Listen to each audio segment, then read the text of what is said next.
advanced setting. I don't know what the hell this advanced setting is. Go like this? Yeah. Do you not subscribe to the channel?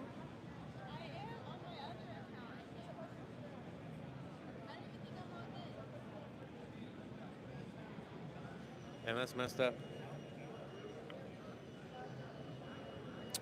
Mic check, check, check, check, check.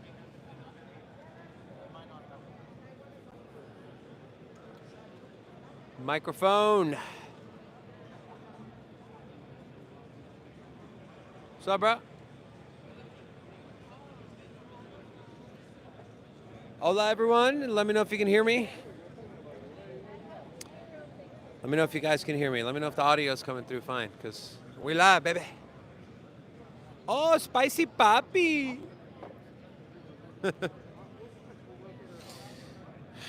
me make sure everything's good.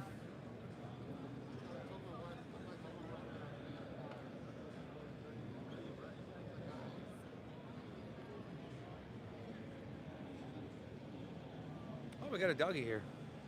What's up, dog? All good. All right.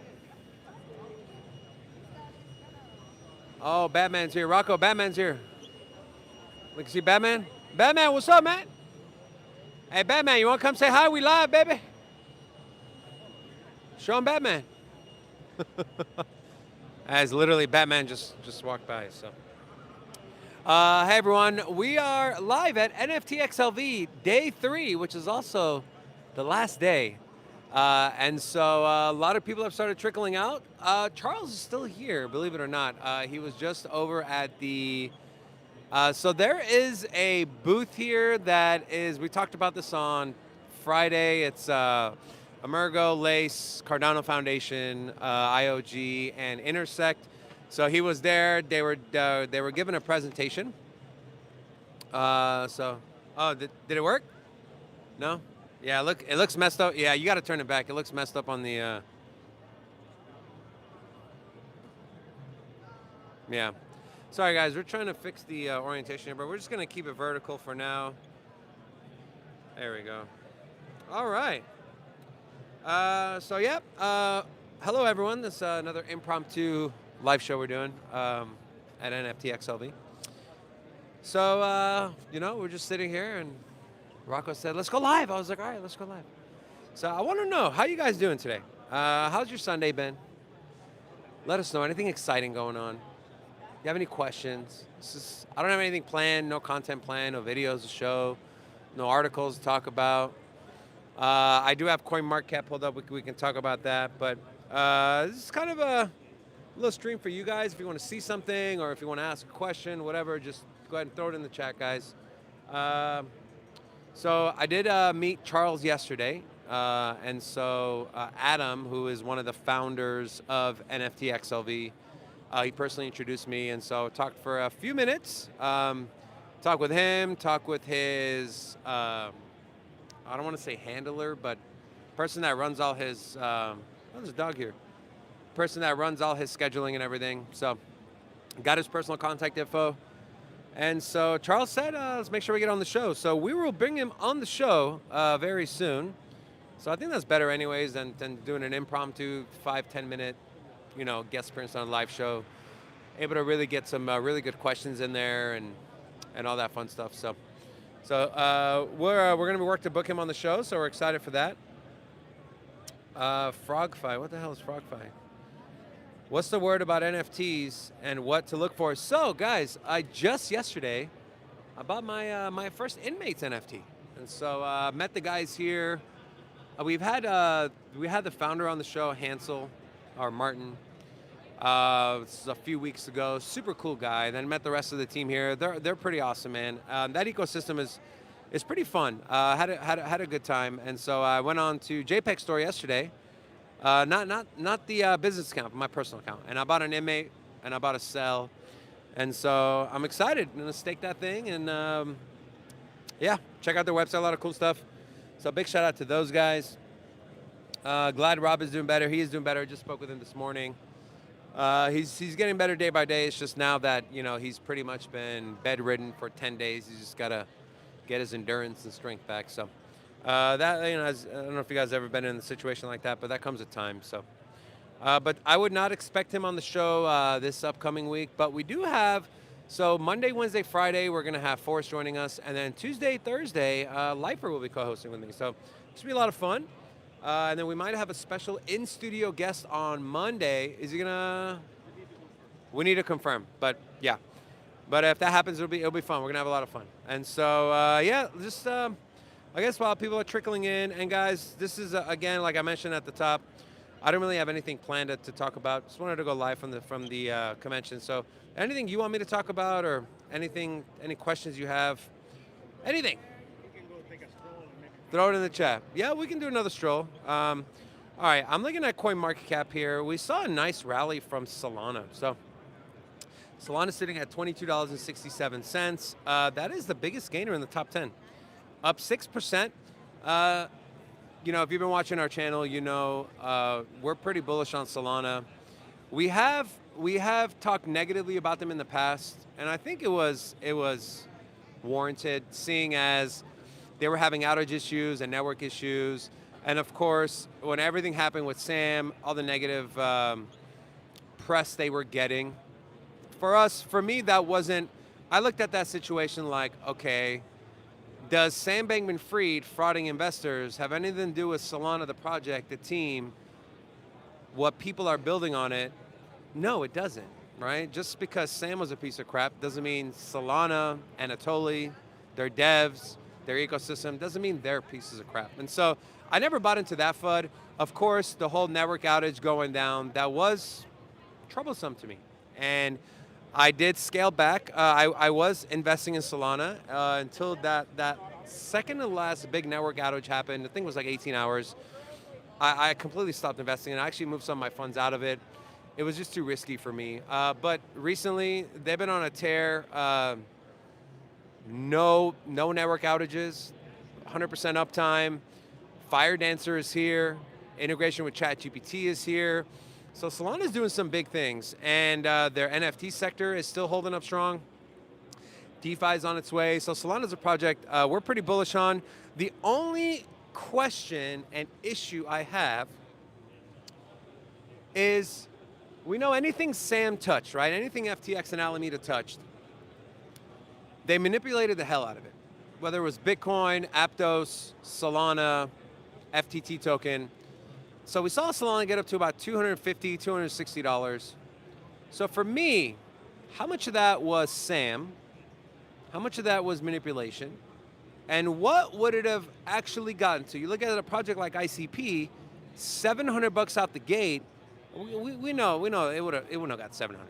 I mean, come on, that market cap was absolutely massive. I don't think ICP can get back to 700 in the next, or the cycle after the next, so the 2026, 2028 bull market. I don't think so. I could be wrong, unless something changes. So what is Solana's potential all-time high? Was it really 260? Was it more? Could it have been less? So that is my only question mark, but taking price out of it, I'm looking at what Solana is doing on a protocol level, on an interoperability level, on a DApp level, ecosystem. What are they doing? How are they looking to usher in new users? Because for me, when I think about my long-term investments, right, I have different buckets of my investments. I have flip in the next bull market. I have a separate account that I use for swing trades, taking profit. I have my medium term and my long term. So anything that goes in my long term, which Solana, some of it's in medium term, some of it's in long term. My long-term portfolio has to have projects that are really looking to onboard the masses, right? Because that is how we get adoption. That is how we get new liquidity into the market, is mass adoption. And I look at projects like Solana, like Cardano, like Polygon, like Cosmos, that are really, and you know, Charles gave a speech yesterday, and interoperability was one thing, and I actually have his quote. Oh, I don't have my phone. He said that out of the three pillars, interoperability is the toughest. And we know the pain points of being on one, layer one, and trying to interact with another one, and bridges and the hacks, and it's just not practical. It's not practical for the everyday user. So I look at my medium and long-term portfolio. What projects are looking to onboard users and make it easy and be interoperable and be user-friendly and have good UX and UI? And Solana is one of them. So until that changes, they will continue to go into my medium to long-term portfolio. Just taking a peek at the chat here. So, guys, if you're new, say hi. I'll make sure to give you a little shout out. Let me go through the chat here. Montana Kid, what's up, man? Haven't seen you in here, so welcome. Spicy Puppy, welcome also. Let's see. Is Paribus PBX there? I didn't see him here, I don't think so. Andy Rock said, thank you for live streaming. Thank you for watching, my friend. Love Lifer, such a great guy. Absolutely, couldn't agree more. Lifer's awesome. Solana will be the Cardano of the next cycle. Next bull market will be its last Pampa. Next cycle will be nothing but exit liquidity for Solana. Soulback holder will sell during next bull market. I don't know, maybe you're right, maybe you're wrong. Unless something changes, I plan on holding onto my Solana bag for a decent amount of time. Not to say I won't take any profits on some of my other bags, but Solana, the long-term Solana bag is being held for a while. Let's see, ADA's at almost just shy of 26 cents. You know, it's easy to get not distracted, but feel complacent, right? When it comes to something like Cardano. See, Chainlink pumps 7, 8, 9, 10%. Solana's pumping 7%. Bitcoin is up from 25.5 to 27.5. Everything's moving, and you look, and Cardano is still at 25 cents. So it's easy to, in your head, be like, is anything going on? Is this project gonna die? Is it alive? And then you come to these events, or then you hear Charles Hoskinson speak, and you're like, you know what? Even though the price isn't moving, they're doing some really, really cool stuff. So his speech yesterday, I don't know, I'm not sure if it's gonna be made available live. I don't know if, Rocco, did you record Charles' speech yesterday in the morning? What about yes? You recorded it? Did you post it somewhere? Yes. Not all of it. But the first speech. Okay, so where, on your Twitter? Okay, so if you go to Instagram on In-N-Out Crypto, Rocco posted some parts of his speech yesterday. The morning, so he had two speeches yesterday. One was kind of a fireside discussion. The other one was just him solo. But the one from the morning, him solo, it was a really good one. Talked about a lot of things, a lot of improvements coming. You know, the Voltaire era for Cardano is here. And so that is going to essentially, once upon completion, it'll make Cardano, as a lot of people say, including Charles, the most decentralized blockchain out there. And they talked about something called budget voting. And so through the governance, the community will be able to, they'll have a pool of money in front of them, right? Let's say it's $10 million. The community will get to vote, what percentage are we going to put into marketing? What percentage are we going to give to new projects as funding that are trying to launch in the ecosystem? What percentage are we going to, should we up it, the people that stake their Cardano and validators, should we up their percentages that they get paid, their rewards? So all that stuff will be able to be voted on through the governance structure, which I thought was really cool, right? Because think about it this way, any business, whatever job you're working at right now, whether you're working from home or whatever, you have a boss. If you have a boss, imagine your boss coming once a month in front of the entire team and saying, hey guys, we got $1 million. We got $1 million. How should we spend it? We'll leave it up to you guys. Do you guys want us to spend 100K, get you more supplies for what you need? You want us to ramp up the marketing? So what does that make you feel, right? You're more likely to feel appreciated because people are depending on your opinion. They actually care about your opinion because they're asking for it, and they're gonna make financial decisions based on your opinion of the masses. Two, you're gonna feel a sense of loyalty, a sense of ownership, a sense of pride. If you vote on something and it becomes extremely successful, like you know you had a hand in that decision. You have that. You have just something new every month. It makes you want to stick around. You're like, okay, well I'm 3 months in, I'm 6 months in, I'm 2 years in. Yeah, sure, this job is offering me more money. This layer one might be a little faster, but I had just invested so much energy and time and just mental space, mental capacity to this project. I just don't want to leave. It's not worth it to make an extra $200-300 or whatever the case may be, or to have my transactions go through a little bit faster on the blockchain. I'm going to stick with Cardano. And I think that's going to be very interesting to see how that unfolds. People talk about, you know, no one's building on Cardano. That's far from the truth. Even during, and guys, got to remember, the crypto conventions, and I'm only speaking on the US because we see what happened in Singapore and Amsterdam, Bitcoin, they're popping off over there. But here in the US, everything, I don't want to say dead, but it's not even close to what it was during the bull market, right? For obvious reasons. And you come to a convention like this, an NFT specific convention. I know they rebranded from CNFTCon to NFTxLV, but it's 95% Cardano projects here. And you still have, even though it's smaller, you still have, I would say, 25 to 30 projects, NFT projects, that still have money and still are working, that decided to spend the time and resources to come here, set up a booth, travel money, money for the convention, merchandise, stuff to set up your booth, and they're still here. And how many other, can Polygon say that? If there was a Polygon NFT convention, an Algorand NFT convention, a Hedera NFT convention, Ethereum, potentially. But Cardano, this is it. I mean, we showed you guys on Friday, there's a ton of projects that are still here at the depths of the bear market. The worst bear market, I mean, there's projects that are down over 99%. And we still have 20 to 25, potentially 30 NFT projects on Cardano that are still here for convention. And so I think that says a lot as well. So big shout out to them. I'm gonna take a break and look at the chat. I'm also gonna take a break and drink some water because my lips are dry. Oh, that motion motion capture is pretty cool.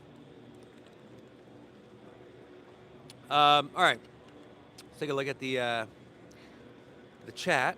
See what you guys are saying. And guys, again, I don't have anything planned, so any comments or questions you have, feel free to throw them in there. I want to be there the next 40 minutes. Excellent overview. Thanks, Leroy. Greetings from North Las Vegas. All right. Stroked. What up, Stroke? How you doing, man? Welcome, I haven't seen you. Sundown Pyro. Dot or Atom? Great question. Atom. I think the parachain is flawed. The amount of money people have to put up to in order to bid on a parachain, I think is too high. And we see that. And what Cosmos is doing with the Cosmos Hub, upgrading to be able to have native assets, other projects and chains, be able to use the Atom token to secure the network. I think that's pretty massive. It's good for interoperability. And I believe, and you know what, let's just go ahead and take a look. And by the way, great question, Sundown. I'm looking at, on the phone here, I'm looking at CoinMarketCap, right? So let's take a look at Polkadot. I'm just looking at the tokenomics, right? Just from an investment standpoint. So Polkadot, we have a market cap of 5.15 billion. I'm assuming that is fully diluted. Oh no, not fully diluted. Fully diluted is 5.7. You have about 1.36 billion total supply with 1.229 that is currently circulating. So that is a pretty good ratio. Take a look at Cosmos. Cosmos is sitting outside of the top 20. Excuse me. Cosmos sitting at number 24, price of $7.42, market cap of 2.7 billion, fully diluted, coming in at 2.7. So, total supply 367 million, and all of it is currently circulating. So that's really, really good. And so for me, I look at something like Cosmos, and of course, here's the beauty of being in a space that is so new, is and in a space that's so new and so early, is you don't have to try to pick one winner, right? The market caps are small enough to where you can, if you believe interoperability is going to be big, you can spread it out between Polkadot, Cosmos, insert name here, whatever other chain that's interoperable. If you throw Quant in there, something like a software as a service versus an actual blockchain that's looking to connect different blockchains, you don't have to just pick one. But if I had to pick one, I would go with Cosmos.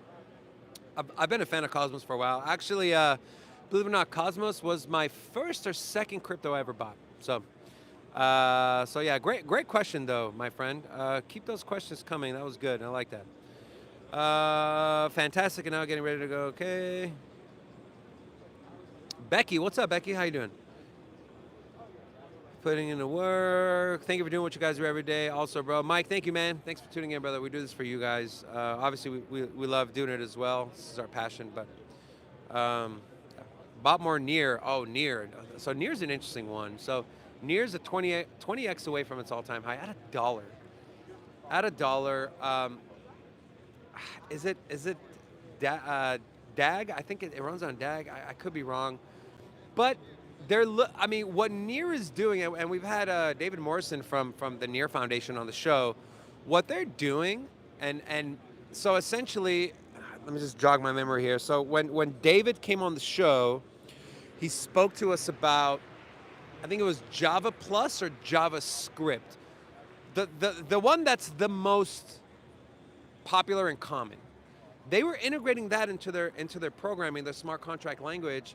And so what does that tell me? That tells me that you look at a chain like Cardano, which is extremely decentralized, secure, fast, but the programming language is difficult. You know, even people like Charles Hoskinson have said that. They can look at something like that everyone knows, even in Web 2, it doesn't have to be crypto.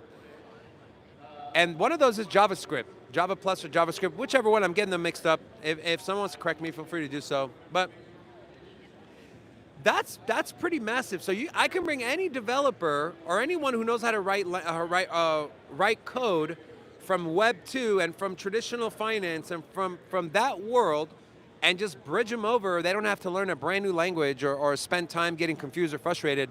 I think that's pretty big. As far as from an investment standpoint, the tokenomics, let's take a look at Near's tokenomics here. So let's see, Near got up to almost 20 bucks. It is now sitting at $1.14 with a $1.1 billion market cap. And, oh, we got Charles here. Charles, you want to say hello to the stream? Okay, all right. He said it a little bit. All right. Circulating, so Near is at $1 billion, 975 million circulating. So about a 97%? 97% circulating supply, which is really good. And again, I'm looking at a project, Near Protocol, a layer 1. Of course, there's a lot of layer 1s. They're number 40. I believe they cracked the top 20 at the height of the next bull market. And they're coming in at 1.1 billion. $1, 20 bucks, 20x, top 50 project, not bad. Something I don't hold any right now, but it's something I've definitely been eyeing. And so, yeah, let's go back to the chat here. Bomber Near native today, yeah.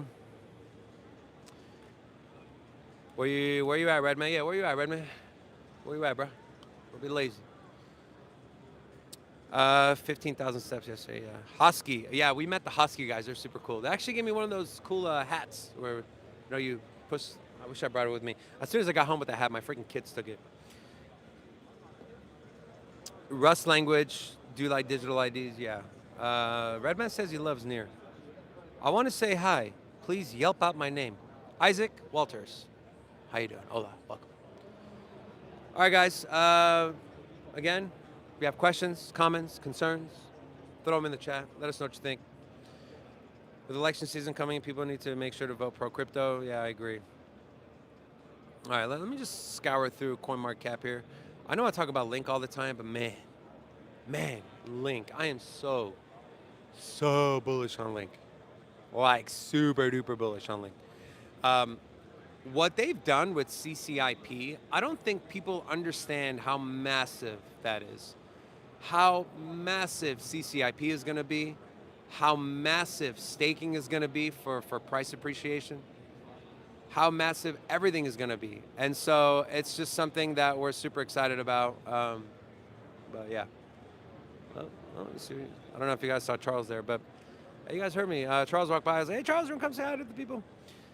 So yeah, but as far as Charles, he's super busy, man. I mean, you guys wouldn't believe. The guy's got literally his entire day planned out.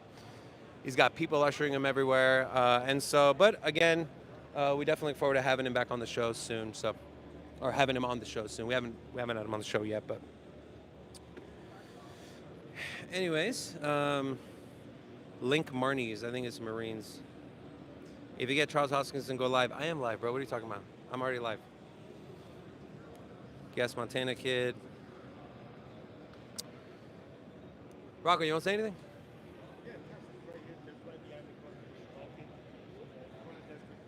Yeah, okay. All right. Guys, if I were you, I would not leave because Charles is literally right behind us to my left. And so I yelled out if he wants to come say hello. So maybe he will, who knows? But if you're here, you might get rewarded. All right. What do you guys think about meme tokens? You guys think meme tokens are still going to rally? You think we're going to get another SHIB? You think Pepe's going to come back? You think... I've said this on air before. I have some exposure to Doge, and that is only because of X, Twitter, X, Elon Musk. When Elon came out and said we're not going to do our own coin, the crypto's going to be involved. He's already said it. He's already applied for the licenses, the money transmitter licenses. That involves custodying crypto, trading crypto, using crypto as payment. And we know and I believe in his book, in his biography, they mentioned that he was an early investor in Doge. So we know he's pretty vocal about it. He loves it.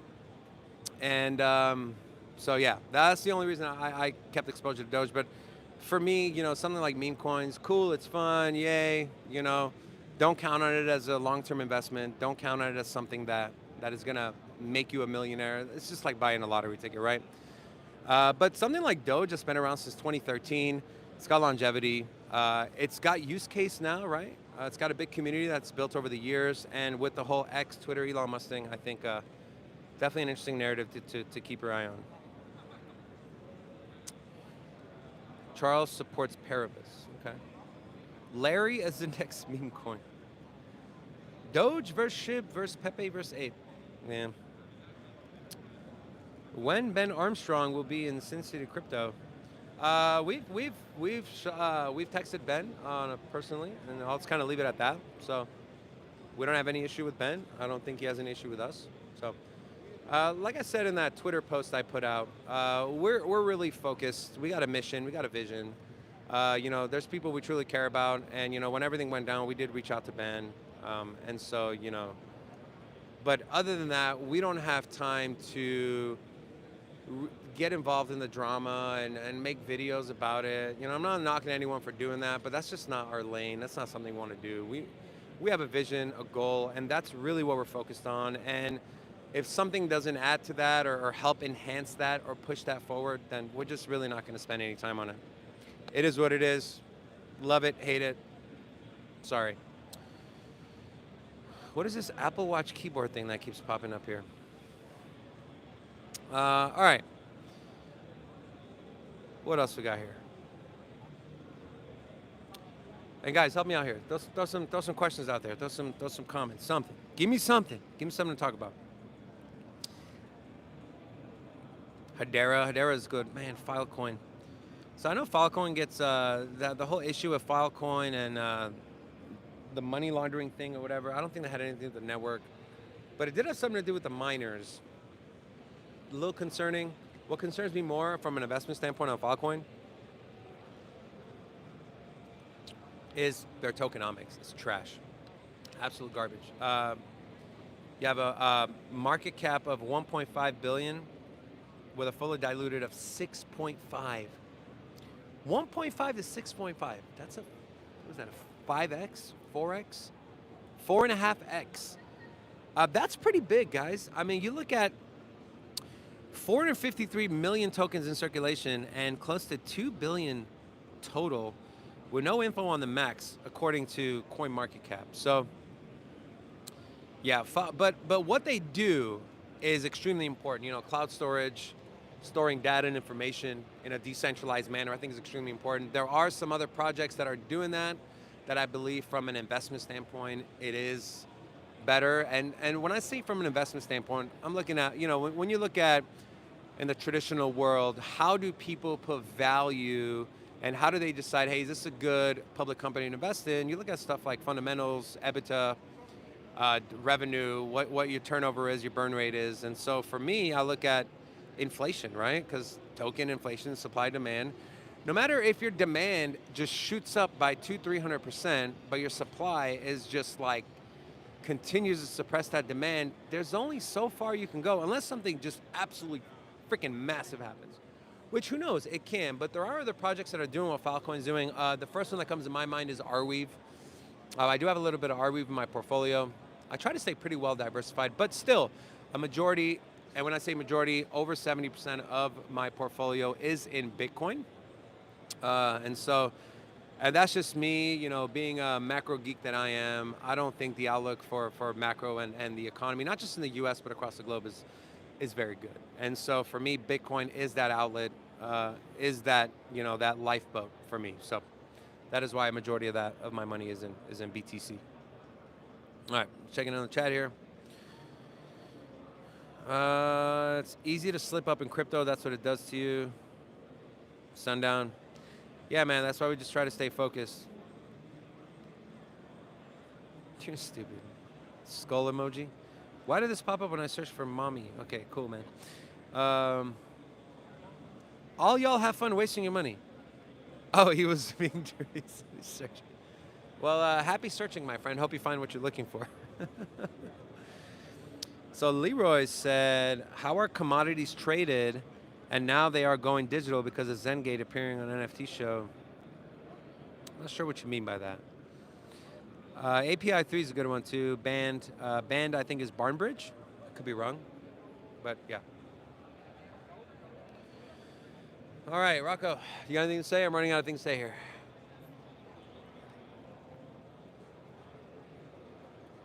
How's the convention been so far? Tell them a little about what your thoughts are here and kind of what your maybe general sentiment about the NFT spaces and everything.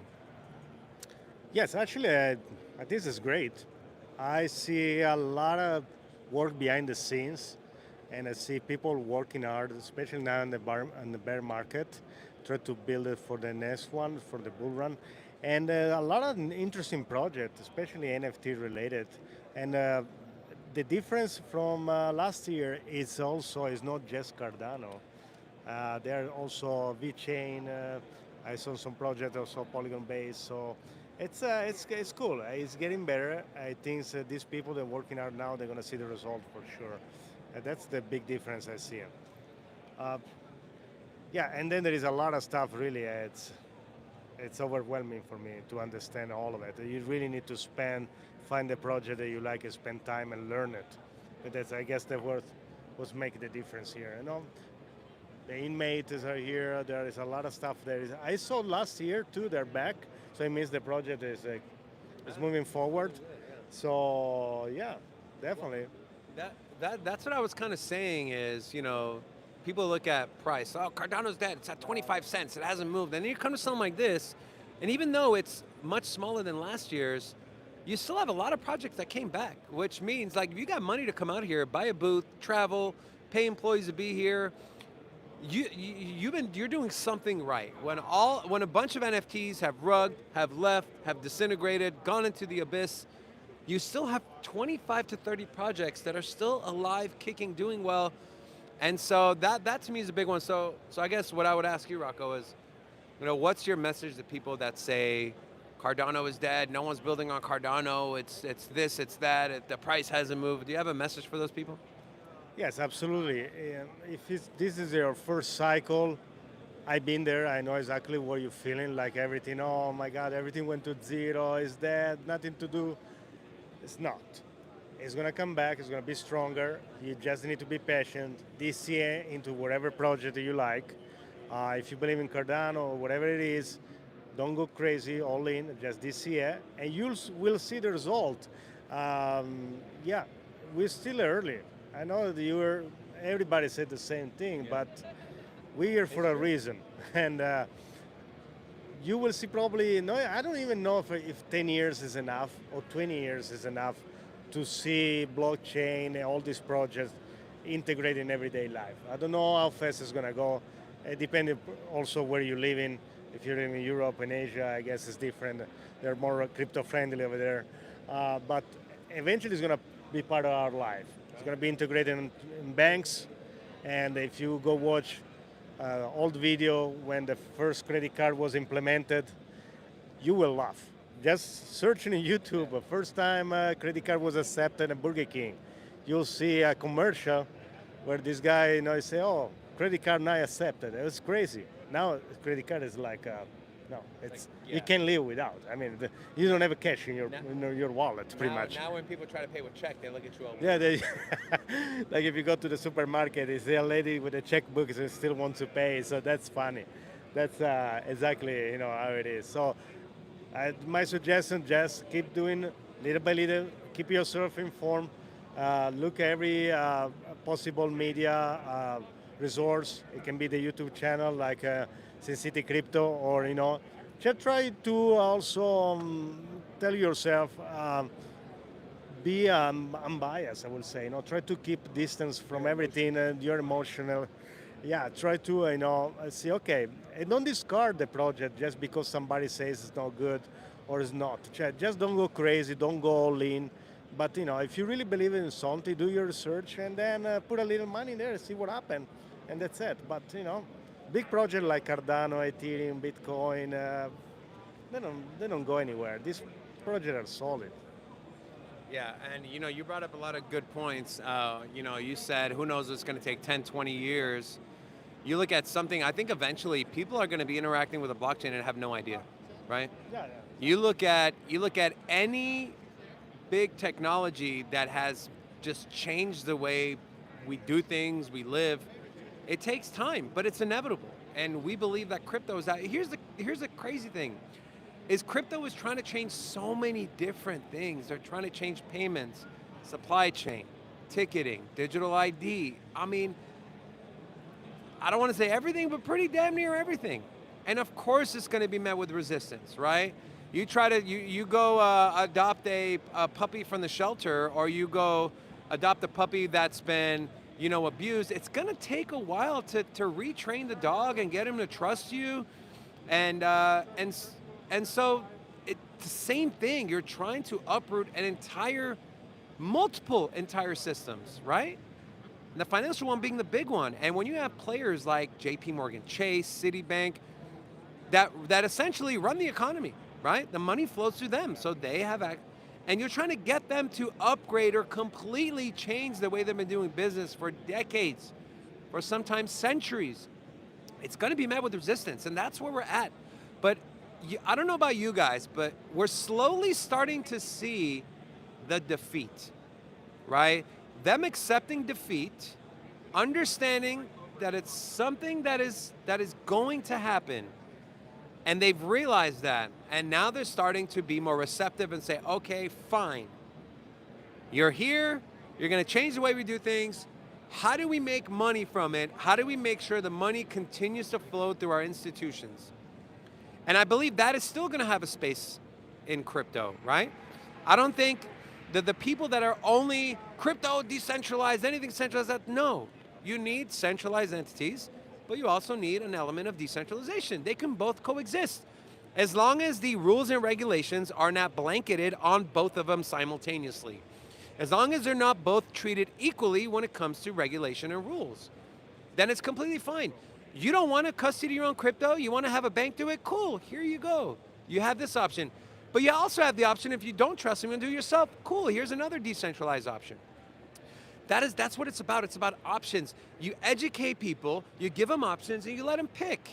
That's the thing. But people want others to tell them what to do. Tell me where to put my money. Tell me how to invest. Tell me when to put my buy orders, my sell orders. That's not how you get ahead in life. It's about, the old saying, it's so cliche, but it's true. You give a man a fish, you feed him for a day. You teach a man a fish, you feed him for a lifetime. And so the same thing. And that is the thesis of our channel. Why we decided to get into crypto, why we decided to spend all this time and money in a bear market when the capital and the people are not here right now, right? The amount of people that we expect to be here in the future, they're just not here, is because there's a lack of education, there's a lack of quality, and there's a lack of ethical people who are really just trying to educate, entertain, and help people. And that is what we are here to do. And so that's kind of what pushes us in this channel. And I'm sure Rocco and Robin share the same sentiment. Let me ask you a question, Dave. What do you think when you foresee major media like the major channel, Bloomberg, CNBC, to take, I don't want to say the side of crypto, but have a crypto level and balance like any other financial institution. When do you foresee this happening? It has to be a change on the politics aspect of the country, or it has to be some of these moguls that are behind the medias, or where you foresee this happening? I think wherever the money flows, right? Like who pumps money into Fox, CNN, CNBC? A lot of it's hedge funds, VC funds, banks, right? So for me, once that narrative changes, once the masses come, and it's inevitable, you're not going to have a choice. I mean, mainstream media is already losing footing in the world of journalism and media. Oh, he left, damn it. In the world of journalism and media to platforms like X, platforms like Instagram, Facebook, insert name here, right? Decentralized, and citizen journalism. They're already losing viewership there. Elon made a funny tweet, said, mainstream media takes what they see on Twitter and reports it the next day as breaking news. So they're already losing their foothold there. And I say this all the time, like when I look at, Sin City Studios, Sin City Crypto, 5 years, 10 years down the line, I don't see us as competing with necessarily YouTube channels that are already doing crypto. And this is nothing against anyone doing crypto, or this is not meant to be a shot at anyone or anything. I look at our competition as the mainstream media, and that is why we have poured so much money and time into our production quality, because eventually you're going to have a crypto segment on CNN, on Fox, on CNBC, on MSNBC. You're going to have it because the people are going to want it. And that's going to be a platform for the legacy finance to come in, the Larry Finks, Jamie Dimons to have their platform to talk, and their ETFs and whatever. Because you got to understand, the banks make money with your money, right? And so if you're taking money out of their ecosystem and putting it into the crypto ecosystem that they have no leverage or power or incentive in, of course they're going to have an issue with that, right? Money's not leaving their system. They can't take your money and make more money for themselves. So that's what I'm saying. That's the beauty of it. Like, crypto is inevitable. I don't care. Unless you turn into this dystopian world where there's one currency, no one has access to the internet, okay, sure, but I think at that point we would have more things to worry about than crypto prices, right? So that is what excites me about the space, and I hope that excites you guys as well. I say this all the time. I came in for the money, but stayed for the technology and what crypto can do. That's so true, right? You see crypto. Think about when you got into crypto. Chances are a friend or family member or someone told you, dude, I made like $1,000 on Doge overnight, man. I put $100 in, I cashed out 1,000. Oh shit, I want to do it. Like, I did that. I'm not ashamed to say it. And then you come in, you make some money or you lose some money, whatever the case may be, and then you get intrigued, and then you want to learn more. And then it stops becoming more about the money and becoming about the mission and what crypto can really do. And that is the point that we're kind of at. So, you got anything to say? Yeah, I just found out about the twins, Gate Against the Twins. I don't know if you ever saw that. I thought they were trolling. I didn't believe it was real. The guys look exactly just like Gary Gensler, and apparently he's in charge of $1 trillion. I repeat, not a billion, $1 trillion mutual fund. And now you ask me why Gary is delaying to. It's pretty obvious. This guy wants to try to get a base and get a family, pretty much settle down, and manage his fund. That was unbelievable. I couldn't believe it was real. Are you talking about the Goldman Sachs thing? No, talking about his brother. Okay, listen to this. Goldman Sachs was found to have, what did they do? Let me search this real quick, guys. Goldman Sachs did something, and they got in trouble for it. But the amount of their fine to the amount of money they messed around with. So let me do this here. Goldman Sachs SEC. All right. Okay, go ahead. Where you find it? All right, guys, if you didn't do it already, just drop an Ola on the chat. Let's have the Ola train going. Choo-choo. Okay? And Ola! Okay, I got it right here. There we go. All right, so listen to this. Goldman Sachs to pay $6 million in penalties for providing deficient blue sheet data. And I'm trying to find the amount. Goldman Sachs made more than 22,000 deficient blue sheet submissions to the SEC. The order finds that as a result of 43 different types of errors, These submissions contained missing or inaccurate trade data for at least 163 million transactions, not dollars, 163 million transactions. Each transaction could have been $1, $1 million, $1 billion. So the amount, like, ridiculous. 163 million transactions they gave deficient data for, and they get fined $6 million. And they fine library credits, who they know are not a multi-billion-dollar company. They fine them $22 million. Bro, miss me with all that. It is so obvious what is happening. And you're starting to see politicians on both sides of the aisle, Republican and Democrat. They're starting to call them out on it. They're starting to call the BS. Man, it's going to be such a glorious day. Gary Gensler is no longer there, because even if we get the next person who doesn't like crypto, I cannot foresee another SEC chair who is as spiteful towards our space as Gary the Gun Gensler. Do you agree? I don't. Unfortunately, no? I don't. Unfortunately, I won't be surprised we got somebody that's even worse. Because because I don't see the banks let the bond go away. They don't want to let it go, unless they are settled in the next 4 years again with the politics environment changing. I don't see either side. They are involved with the banks. Their family are involved. The politicians that we have there, they're 70, 80 years old, and the legacy is pretty much having all this money connected with banks. I don't see that happening. Unfortunately, I don't see Gary Gensler's successors to be better. Gary Gensler is supposed to be the good one. Remember? Stop it. Remember? Stop it. Stop it. Remember the Gary Gensler is supposed to be the guy from MIT everybody was happy about it? How much worse can it get than suing every company? Well, What's worse than that? He can close all the bridge for you to go in and out through the banks. They're doing it. That's what they're trying to do. I don't know. They're trying to do it, but I think it can get worse. Start to look what happened with Binance. The guys, we're going to go against China. This guy's a Canadian, he's not even Chinese. What are you talking about? It's all the narrative. There is, all this be afraid. And Canada also, actually, it's becoming very, very, very dangerous as a country. I don't like the way they're going, so I don't know.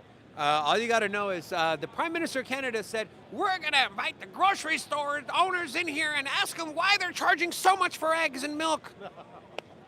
And if they don't lower prices, or if they don't do something to help people, we're going to put a tax on them so they have to raise prices again and inflation gets worse. These are the people that are in charge of our lives, of rulemaking, laws, money, currency. These are the people. So for the love of God, please. But if we get someone if we get someone worse than Gary, I can't stay here. I will leave.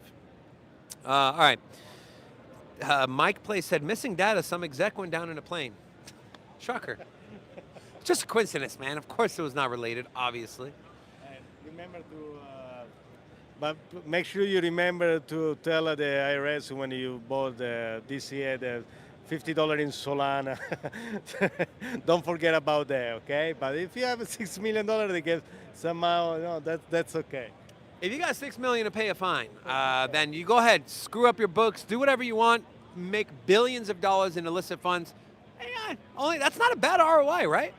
Make $10 billion illicitly, right? Illegally, whatever you want to call it, but only pay $6 million as a fine, and you're Gucci, man. Yeah, it's not a bad business.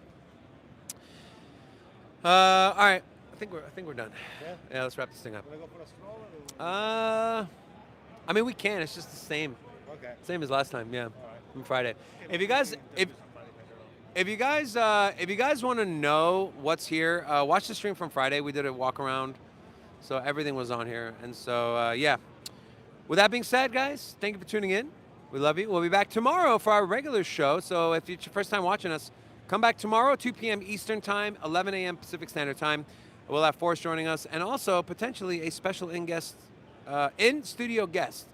And so stay tuned for that. So love you guys. Until tomorrow. Peace.